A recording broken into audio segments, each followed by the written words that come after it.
Resilient recovery. The COVID 19 pandemic caused widespread disruptions to economies worldwide. Economic Survey 23-24 compared the post pandemic trends until quarter 4 financial year 24 with the pre pandemic trajectory and concluded that economy grew briskly enough to avoid any permanent loss of output. This section extends the analysis to quarter 2 FY25 with a sectoral view of the economy. The overall picture is encouraging. Aggregate GVA surpassed its pre-pandemic trend in quarter 1 of FY25 and it now hovers above the trend of first half of 25. The agriculture sector remains strong, consistently operating above trend levels. The industrial sector has found its footing above the pre-pandemic trajectory. The robust rate of growth in the recent years has been taken the service sector close to the trend levels. A closer look at industrial subsectors reveals a spectrum of performance.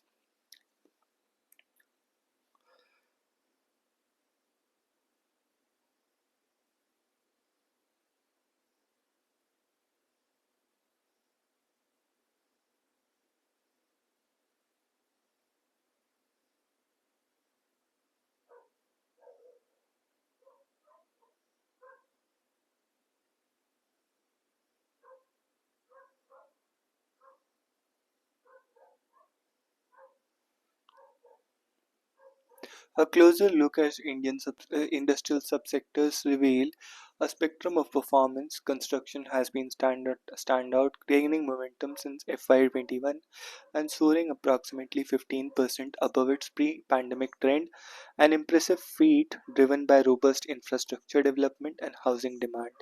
The utilities sector, including electricity, gas supply, water supply and other services reached its pre-pandemic trend by the end of FY23 and has consistently stayed above these levels. Manufacturing, while steadily recovering, remains slightly below its pre-pandemic trajectory. Meanwhile, mining continues to operate below its pre-pandemic trends. The recovery within the services sector has been uneven. Financial, real estate, and professional services has taken the lead, surpassing pre-pandemic trend levels by the end of FY23. Public administration, defense, and other services followed suit, exceeding the trend for the first time in quarter 1 of FY25 since the onset of the pandemic. However, trade, hotel, transport, and communication services are gradually catching up. These contact intensive sectors face challenge due to lockdown restricted demand for travel and reduced demand for hospitality, entertainment, and personal services. So, aggregate GVA recovery has almost been complete. Agriculture GVA, industrial GVA, services GVA, construction GVA operating well above the trend levels, and manufacturing GVA gradually recovering.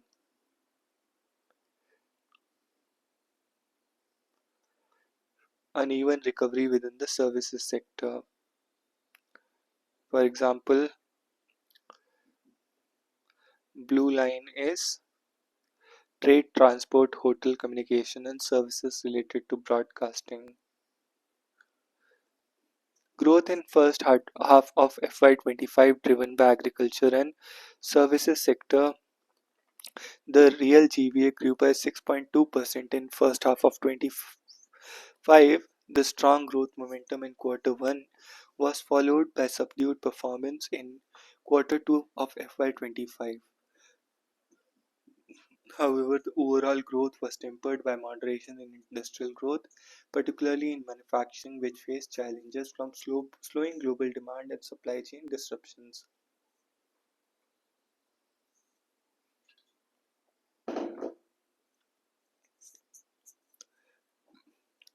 Improved agricultural prospects in FY25. Agriculture growth remained steady in the first half of FY25, with quarter 2 recording a growth rate of 3.5%, marking an improvement over the previous 4 quarters. Healthy kharif production, above normal monsoons, and an adequate reservoir level supported agricultural growth. As the first advanced estimates of the agricultural production for 24-25, total Kharif food grain production is estimated at a record 1600 lakh metric tons, higher by 5.7% compared to 23-24 and 8.2% higher than average food grain production in the past 5 years. The estimated increase is mainly on account of the rise in rice, maize, coarse grains, and oilseed output. The normal southwest monsoon is in 24 has improved the water levels in reservoirs, ensuring sufficient water for irrigation during the Rabi crop production. As of Jan 20, 2025, Rabi sowing of wheat and gram was 1.4% and 0.8% higher respectively compared to the previous year. Improved agricultural products.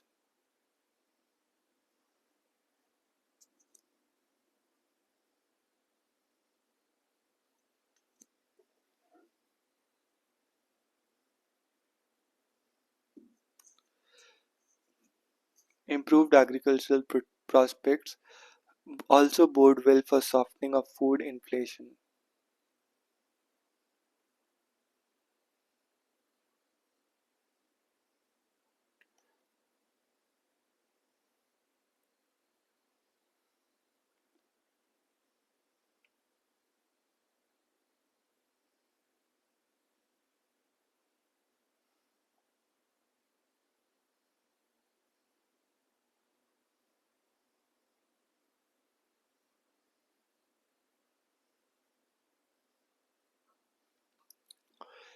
The industrial sector grew by 6% in first half. Quarter 1 saw strong growth of 8.3%, but growth moderated in quarter 3 due to three factors.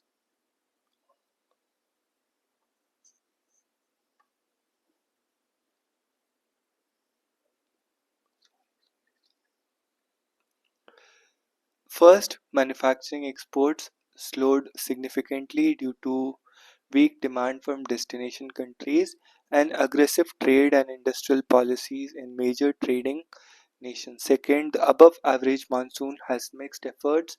While it replenished reservoirs and supported agriculture, it also disrupted sectors like mining, construction, and to some extent manufacturing. Third, the variation in the timing of festivities between September and October in the previous and current years led to the modest growth slowdown in quarter 2 of FY25. Disaggregated data reveals that while many manufacturing subsectors experienced growth, others face challenges likely due to global and seasonal factors. Oil companies suffer due to inventory losses and lower refining margins, while steel companies faced price pressures and lower global prices.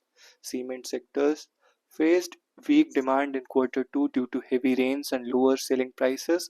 However, with the conclusion of the monsoon season and expected pickup in government capital expenditure, sectors such as cement, iron, steel are expected to see a recovery. Further, mining and electricity are expected to normalize after the monsoon related disruptions. Despite various challenges, India continues to register the fastest growth in manufacturing PMI, which is also reflected in chart 1.7 of the previous section. The latest manufacturing PMI for December 24 remained well within the expansionary zone. The expansion rate for December 24 exceeded its long-term average, driven by new business gains, robust demand, and advertising efforts. Meanwhile, the international orders grew to 4-month high midway through the third fiscal quarter, signaling recovering external demand as reported by companies. So global slowdown impacted manufacturing in quarter 2 of FY25. This is new export orders and PMI manufacturing. According to RBI's Industrial Outlook Survey, manufacturing firms reported improved demand conditions in quarter 3 of FY25 and expected further improvements in quarter 4 of FY25 and quarter 1 of FY26. The survey also reflected better expectations for production, order books, employment capacity utilization, and overall business environment during quarter 4 and quarter 1 FY26. Robust growth in the services sector. Services sector continues to perform well in FY25. Notable growth in quarter 1 and quarter 2 resulted in 7.1% growth in first half of FY25. Across subcategories, all the subsectors have performed well. Robust performance of the services sector is also reflected in high frequency indicators. PMI services have been in an expansionary zone during the first half of FY25, supported by growth in new orders, rise in output, improvement in sales, and enhanced employment generation. Hospitality sector performed well with hotel occupancy rates similar to the previous year. Analysis of GDP by expenditure categories. India's GDP at constant prices grew by 6.7% and 5.4% in quarter 1 and quarter 2 respectively. This implied a real GDP growth of 6% in the first half of current fiscal.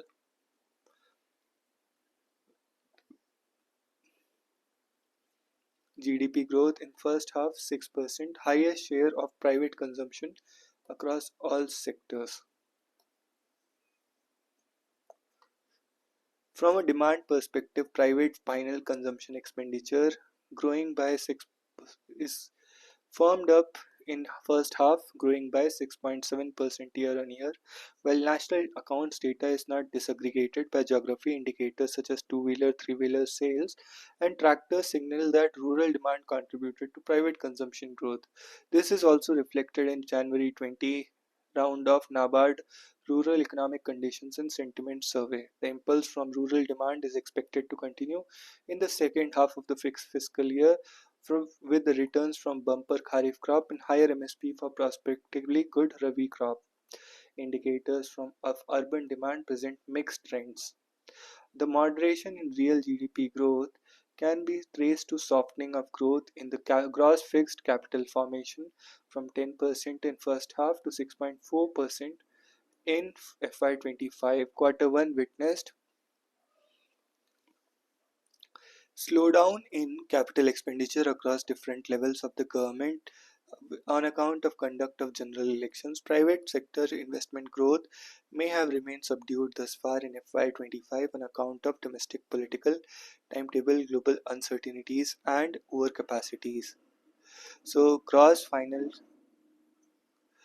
consumption expenditure in first half was 59% of the GDP, 62% of the GDP, and in FY24 it was also 60-61% of the GDP.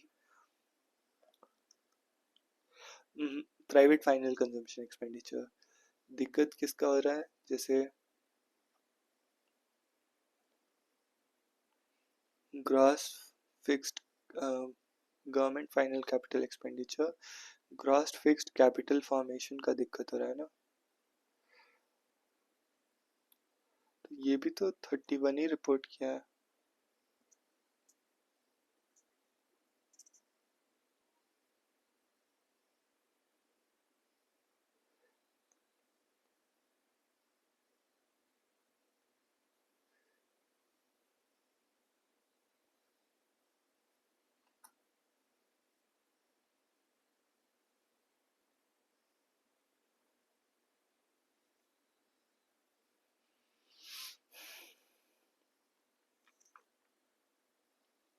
So फिर भी gross fixed capital formation is 31, 61 is private final capital expenditure, consumption private final consumption expenditure, government final consumption expenditure. This is export and this is imports. An additional reason for the slowdown in capital formation in quarter 2 may have emanated from moderation in residential investment by households in this quarter, which is on the back of sharp uptick in the last few quarters. Industry point out that correction in demand supply metrics in the sector is an indicative of market normalization after a period of robust performance. Moderating housing sales. This is housing sales. कम हो रहा है and new supply is also getting reduced. Slowdown in investment activities likely temporary. Green shoots and capital formation are visible. Union government capex is up 8.2% in July, and is expected to pick up further pace, so that seasonally adjusted capacity utilization in manufacturing firms was 74% in quarter 2, above the long-term average of 73%. On the external front, export of goods and non-factor services at constant prices increased by 5.6%, while imports increased by 0.7%. As India's economy continues to expand, the growth process has been ably supported by stability on fronts such as inflation, fiscal health, and balance of payments. The following section presents a closer examination of these stability factors and provides valuable insights into resilience and sustainability of the economy in the face of global and domestic challenges. Since the COVID-19 pandemic, judicious fiscal management has helped to rein in general government savings. This assumes greater significance in sustaining the overall savings in the economy. With private corporate savings hovering around 14% of GDP, persistent general government savings would have implied greater resilience in foreign funding.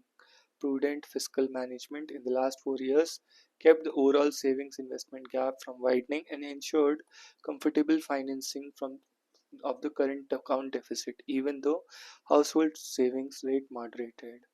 Containment of general government savings has contributed to macro stability. General government savings, this is minus 2.3.7. Household by private savings by private corporations, household sector savings 18.4, savings 30.2, and current account deficit minus zero point 0.7. General government gross fixed capital formation growth has outpaced overall investment growth. Year-on-year growth in investment, year-on-year growth in general government capital formation, CAGR in investment, and CAGR in general government gross fixed capital formation. The union government's indicators of fiscal discipline has improved progressively. Quality of expenditure, approximated by capital expenditure as a percentage of total expenditure, has continuously improved since FY21. During April-November 24, three major facts stand out in the union finances. First, following an unprecedented expansion of capital expenditure in the last 4 years, it remained subdued during quarter 1 of FY25 owing to general elections. However, it rebounded during July despite a reduction in non-debt receipts owing to an increase in the devolution of taxes to states. Until November 24, defense, railways, and road transport accounted for about 75% of the capital expenditure, where significant year-on-year growth occurred in power and food and public distribution. Second, despite the gross tax revenue increasing by 10.7% year-on-year, the tax revenue retained by the union, net devolution to the states, hardly increased. This was because increased tax devolution, which helped the states to manage their expenditure smoothly. Thirdly, as of November, the deficit indicators of the union were comfortably placed, leaving ample room for developmental and capital expenditure in the rest of the year. Varying pattern in state finances.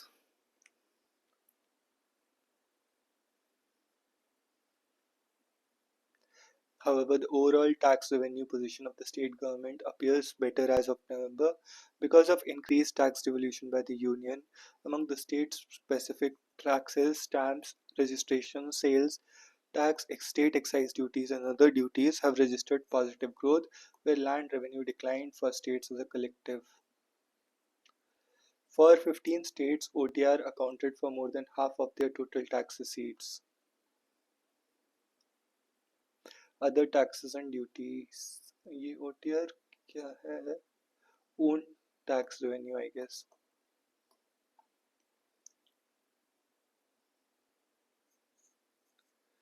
The highest being Telangana at 88%, followed by Karnataka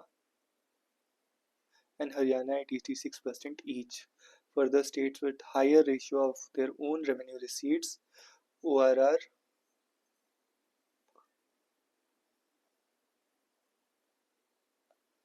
own tax revenue to total receipts also tended to have relatively lower ratios to revenue deficit.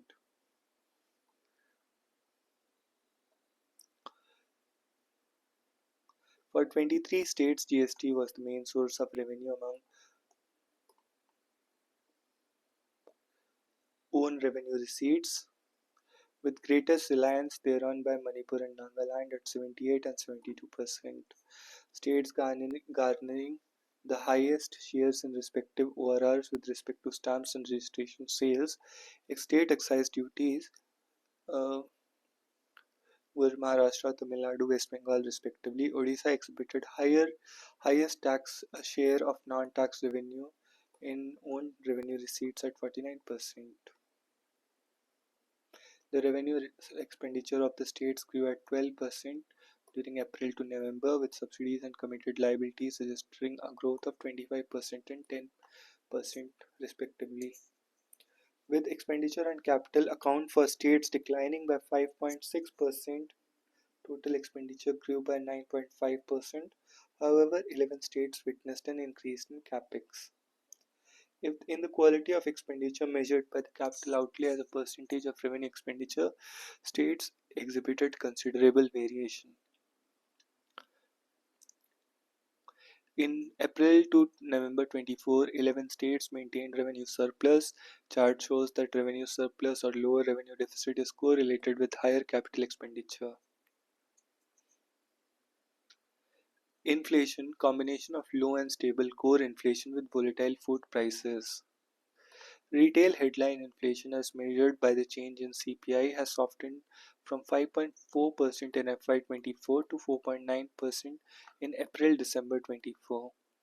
This decline is attributed to a 0.9 percentage increase reduction in core non-food non-fuel inflation between FY24 and April-December 24. While the average inflation in FY25 has trended downward, monthly volatility in food prices and select few commodities have been responsible for CPI inflation printing towards the upper side of tolerance band. Pressures in food prices have been driven by factors such as supply chain disruption, vagaries in weather conditions.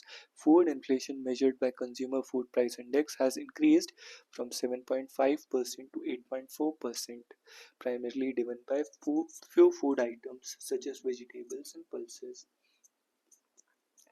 Chart 1.47 plots headline inflation excluding the following commodities: tomato, onion, and potato.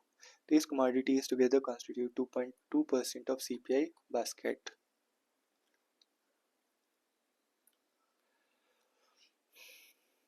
CPI inflation excluding top commodity is 4.5%,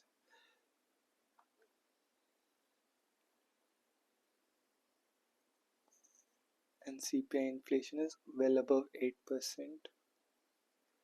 CFI consumer food price inflation is around 5 point something, and this is below 4%. External sector stability safeguarded by services and record remittances. India's external sector displays mixed trends, primarily due to volatile global conditions. Decline in commodity prices affected India's merchandise exports through the petroleum goods channel. India's merchandise exports grew by 1.6% year on year in April December. However, non petroleum exports were up by 7%. Non-petroleum and non-gems and jewelry exports rose by 9%. Merchandise imports grew by 5.2%. This growth was primarily driven by an increase in non-oil, non-gold imports. Gold imports also grew, influenced by higher global prices, early purchases ahead of festive spending, and demand for safe haven assets. While the outpacing of merchandise imports over merchandise exports widened India's merchandise trade deficit. India's service trade surplus has lent balance to the overall trade deficit. India's robust services exports have propelled the country to secure the seventh largest share in global services export, underscoring its competitiveness in this critical sector. In addition to the services trade surplus, remittances from abroad led to healthy net inflow of private transfers As per the World Bank, India was top recipient in the world, driven by an uptick in job creation in OECD. These two factors combined to ensure that India's current account deficit remains relatively contained at 1.2%. Comfortable financing by the CAD by the capital account has ensured external sector liability within capital flows. Gross foreign direct investment inflows increased 17.9% year on year in April-November 24. Gross FDI flows are higher than the levels witnessed in the corresponding period. Net FDI inflow declined during this period primarily on account of uptick in repatriation, which is higher by 33% year on year after a growth of 51% in FY24. The rise in repatriation through the channels of secondary sales and IPOs by MNCs amid strong stock market performance points to investor confidence in profitable exits for direct investors. On the other hand, foreign portfolio investment flows have been volatile, primarily on account of global geopolitical and monetary policy developments. Net FPI inflows slowed to $10 billion from $31 billion during the same period in the previous year. Inclusion of India's sovereign government securities from of certain tenures in JP Morgan EM bond index induced heightened activity within the debt segment of the FPIs. Further elucidation is in next chapter. Also, as a result of stable capital flows, India's foreign exchange reserves increased from $616 billion at the end of January 24 to $7 billion in September 24, before moderating to $634 billion as on January 3, 2025. Looking ahead, global policy changes could influence India's external trade. India's The evolving trade stance of few major economies could affect key Indian export sectors such as chemicals, machines, textiles, electronics. In the short term, diversifying export markets is essential, while medium term efforts should focus on increasing market share. Over the long term, India must position itself as a strategic partner in high value sectors like biotechnology and semiconductors. Strategic technology partnerships provide opportunities for enhanced cooperation in key areas like space, semiconductors, quantum technologies, and advanced telecommunications. Financial sectors prospects amid moderation of growth in credit dispersal. The banking and financial sector remain stable and well capitalized and is catering to the financial needs of the economy. While credit dispersal by scheduled commercial banks is growing in double digits, there has been moderation in the growth in recent months. This is on the back of the high base and also due to regulatory tightening in sectors where high growth was observed. In the view of high growth in certain components of consumer credit, RBI had raised the risk weights on the unsecured retail loans by 25 basis points. However, expansion in the segment continues to be broad based, with housing loans as the major contributor. Apart from personal loans, credit to services sector is the major driver as expansion in cross bank credit. Industrial credit growth is picking up but remains below growth rates in other sectors. Stability in the banking sector is underscored by declining asset impairments, robust capital buffers, and strong operational performance. As per the RBI's Financial Stability Report, December 24, the gross NPAs in the banking system have declined to a 12-year low of 2.6% of gross loans and advances. Capital to risk weighted for SCBs stands at 16% as on September 24, well above the norm. The profitability, as per RBI's Financial Stability Report December 24, gross NPAs have declined to a 12-year low of 2.6% of gross loans and advances, and capital to risk weighted asset ratio 16.7%, well above the norm. Profitability of scheduled commercial banks improved during first half of 25, with profit after tax surging by 22% year on year, while return on equity and return on assets have improved on a year on year basis. While long term stability and the CRAR 16.7, our return on asset is 1.4, return on equity is 14, and gross NPS 2.6. September 22, 23, and 24. While long-term stability of the banking system is safeguarded, there was a scrutiny over the short-term dynamics emerging from the mismatch of credit and deposit growth. The RBI's financial stability reports analysis of previous episodes where credit growth outpaced deposit growth shows that average duration of such cycles where credit growth exceeds deposit growth is 41 months. The merger of bank with the non-bank has elongated the cycle in this episode. The analysis reveals that credit growth precedes deposit growth, that is, and that convergence is usually achieved through fall in credit growth. Another area of concern within the banking system is the stress on unsecured credit, personal loans, and credit cards. As of September 24, 51% of fresh addition to the stock of NPS in the retail loan portfolio emanated from the slippages in the unsecured loan book.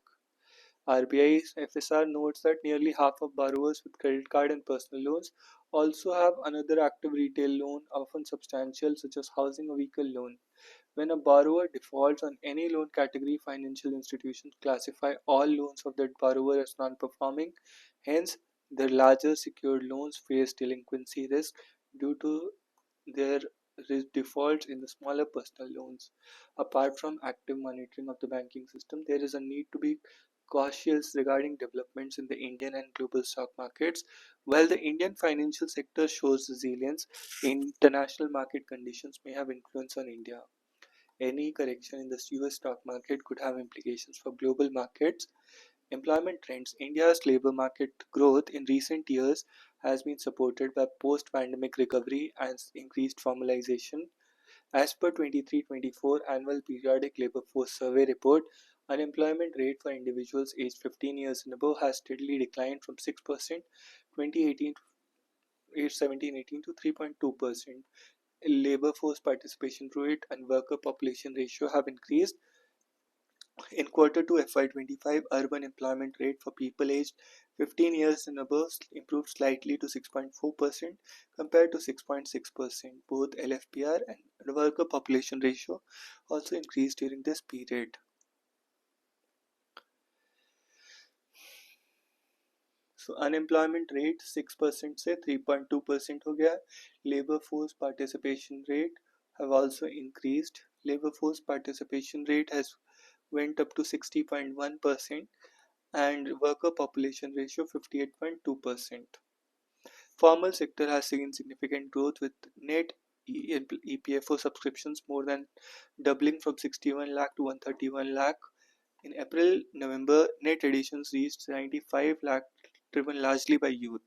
Workers aged 18 to 25 years contributed to 47% of the net payroll additions. This indicates a growing trend towards formal employment, which enhances workers' access to social security and stability. Government initiatives are playing a key role in enhancing the formalization of job market. Technological development over recent years has generated much discussion on the impact of artificial intelligence on India's labor market. The integration of AI into India's labor market presents an opportunity to enhance productivity, elevate workforce equity, quality, and create employment, provided systemic challenges are effectively addressed through robust institutional frameworks. For India's services-driven economy with youthful and adaptable workforce, adoption of AI offers potential to support economic growth and improve labor market outcomes. Prioritizing education and skill development will be crucial to equipping workers with the competencies needed to thrive in an AI augmented landscape. A steady growth trajectory shapes the global economic outlook for 24, though regional patterns vary. The near-term global growth is expected to be a shade lower than the trend level. The services sector continues to drive global expansion with notable resilience in services. Inflationary pressures have been easing globally, though risk of synchronized price pressures linger due to potential geopolitical disruptions such as tensions in the Middle East and ongoing Russia-Ukraine conflict. On the domestic front, rebounding rural demand augurs well for consumption. Investment activity is expected to pick up, supported by higher public capex and improving business expectations. Capacity utilization in manufacturing remains above the long term average, and private sector order books have shown steady growth. Going forward, food inflation is likely to soften in quarter 4 with seasonal easing of vegetable prices and Kharif harvest festivals. Good Rabi production is likely to contain food prices in the first half of FY26. Adverse weather events and rise in international agricultural commodity prices, however, pose risk to food inflation. Global energy and commodity prices have softened in the recent past. In brief, there are many upsides to domestic investment output growth and disinflation.